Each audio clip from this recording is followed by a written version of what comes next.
잘 살고 잘 웃고 좋은 죽음과 만나다. 알폰스 데켄. 저자는 1932년 독일 출생으로 뉴욕 포덤 대학교 대학원에서 철학 박사 학위를 취득했다. 가톨릭 신부이기도 한 그는 1959년 일본으로 건너가 2003년까지 30여 년간 조치대학교 문학부 교수로 강의했고, 주말이면 조치대학교 강당에 시민들을 모아놓고 죽음 준비 교육을 강의했다. 그는 일찍이 삶과 죽음의 의미를 연구하는 죽음의 철학에 뜻을 두고 관련 책들을 많이 저술했다. 이 책도 그 중에 하나이다.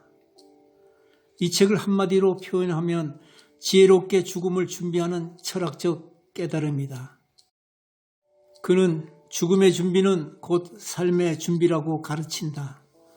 곧 인간은 태어나면서부터 죽음을 잉태하고 있고, 인간의 성장과 함께 죽음도 자라며 인간의 죽음은 마지막 성장이라고 했다. 저자는 이 책에서 죽음은 끝이 아니라고 가르치며 인생의 깊은 통찰력으로 새로운 삶의 가치에 눈을 뜨도록 독려하고 있다. 주요 기술 내용은 다음과 같다. 나는 8살 때에 4살 된 여동생이 백혈병에 걸려 죽음을 맞이하게 된 것을 처음 접하게 되었다. 내게 있어서 여동생의 죽음은 슬픈 경험이지만 한편으로는 남은 가족들 간의 유대가 더욱 강해졌다고 느꼈다.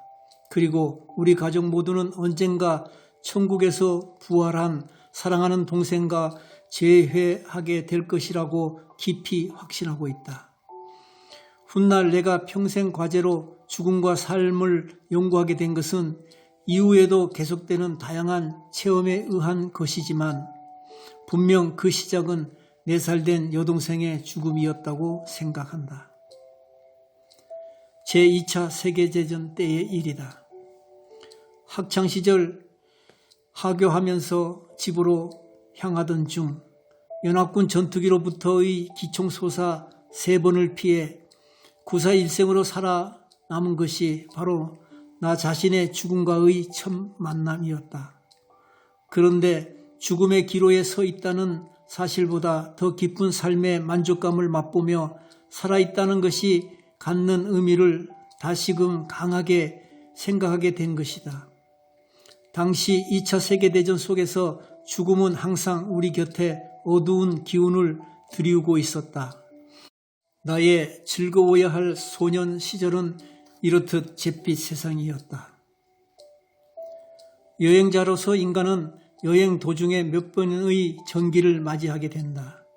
나는 책 속에 있는 지식을 통해 죽음에 대하여 충분히 깊은 고찰을 했다고 생각하지만 어느 날 말기암 환자와 최후의 3시간을 보냈던 경험과 나 자신의 암투병이라는 2번의 결정적인 체험을 통해 죽음이란 머리만이 아니라 마음으로도 이해해야 한다는 사실을 알게 되었다. 인생에서 최대의 시련은 죽음과 직면하는 것이 아닐까.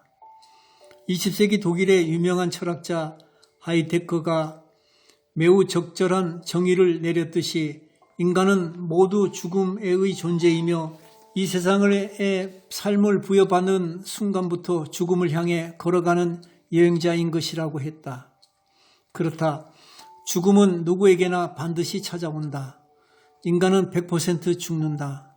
만일 죽음을 하찮게 여긴다면 오늘의 삶이나 지금 여기에 살고 있는 인간을 진정으로 이해하는 것은 불가능하다. 죽음이란 앞으로 일어날 문제가 아니라 지금 직면해야 하는 중요한 과제인 것이다. 나는 매년 유럽이나 미국의 호스피스 시찰 투어 코디네이터로 여러 곳의 호스피스를 돌아보고 있다. 상담도 많이 했다. 시설에서 많은 환자들이 자신의 수명이 앞으로 6주밖에 남지 않았다는 것을 알면서도 건강하고 창조적인 생활을 하고 있었다. 시를 짓거나 그림을 그리거나 자신이 살아온 발자취를 남기기 위해 열중하고 있었다. 남겨진 시간이 제한되어 있기 때문에 그 귀중한 시간을 의미 있게 사용하려고 하는 자세에 나는 깊은 감동을 받았다. 중세 유럽에서는 죽음의 예술이라는 제목의 책이 많이 출간되었다. 죽음을 배워야 할 예술의 하나라고 인식되었던 것이다. 하지만 20세기 들어선 뒤 세계적으로 급속하게 진행된 죽음의 금기화로 인해 죽음은 꺼려야 하는 대상으로 여겨져 사회에서 멀어지게 되었다. 이는 전쟁으로 인해 비참한 죽음을 수없이 체험한 사람들이 죽음에 대해 말하지 않으려고 했기 때문이다. 또한 의료기술의 발전으로 죽음을 패배로 여기는 풍조가 더했기 때문이라는 측면도 있다. 그 결과 우리는 죽음에 대해 공개적으로 언급하지 못하게 되었고 마음의 준비를 할 기회도 잃게 되었다.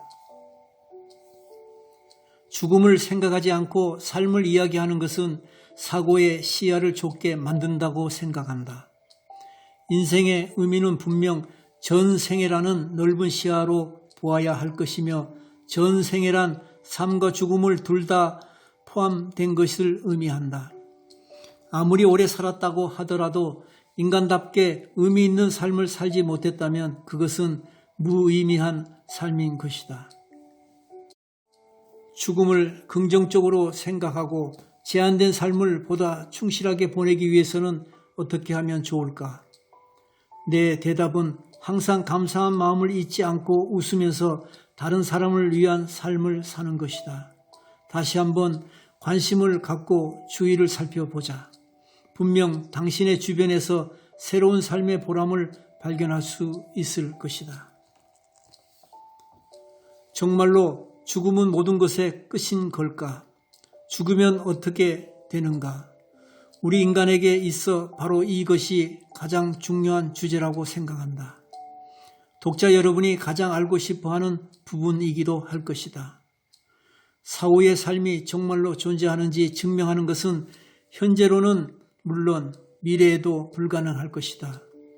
역사적 전통이나 전례나 철학자들의 고찰에서 다양한 해석이 있기 때문이다. 그러나 기독교의 주장은 선명하다. 사후 세계가 존재한다고 말하고 있다.